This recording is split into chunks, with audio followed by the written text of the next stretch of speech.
On a cru à chaque fois que notre heure avait sonné. On entendait des cris de victimes, des tirs, des gens affolés qui couraient et leurs poursuivants qui criaient « Allah Akbar ». Laura a 35 ans. Elle a assisté au plus près au massacre de dizaines de personnes par les terroristes du Hamas samedi dernier dans le désert du Negev. Elle nous raconte, sous le choc, comment elle a échappé aux terroristes. Vers 6h du matin, la musique du festival s'arrête brusquement, avant que les organisateurs annoncent dans les haut-parleurs des tirs de roquettes et ordonnent aux festivaliers de se mettre à terre. Elle entend dire que des personnes sont tombées sous les balles et que des attaquants tirent sur toutes les voitures qui quittent les lieux. Alors que Laura s'apprête à partir au volant de sa propre voiture, elle se gare aussitôt. Je me suis dit qu'il fallait se rapprocher du point de sécurité de la manifestation pour se mettre à l'abri. Sauf que les tueurs sont sur place et tirent sur les participants. J'ai compris que les terroristes étaient parmi nous. C'est alors que Laura aperçoit une caravane. Avec son mari et ses 5 amis, ils s'enferment dedans. Tous se mettent au sol, muets, les portables en mode silencieux. Vers 10h du matin, ils entendent des pas se rapprocher d'eux et voient que la poignée de la caravane verrouillée se baisse. Un terroriste tente d'ouvrir.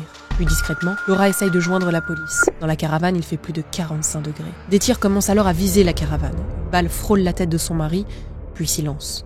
1 heure plus tard, d'autres pas s'approchent et la poignée est encore baissée. Il y a des gens là-dedans, lâche un terroriste, un marteau à la main. Avec mon mari, on s'est dit au revoir avec les yeux. Avec les yeux encore, on s'est dit que l'on s'aimait. Je me suis dit que cette fois on allait mourir. J'ai prié d'ailleurs pour cela, car je ne voulais pas être emmenée par les terroristes et subir les pires sévices.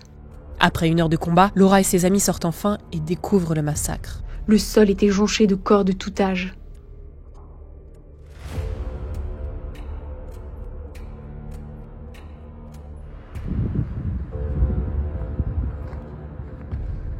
Laura est arrivée en Israël quand elle avait 8 ans. Elle a passé 7 ans dans l'armée. L'armée m'a sauvée. Tous les réflexes qu'elle m'a enseignés me sont revenus. Je me suis débarrassée de toute émotion pour agir.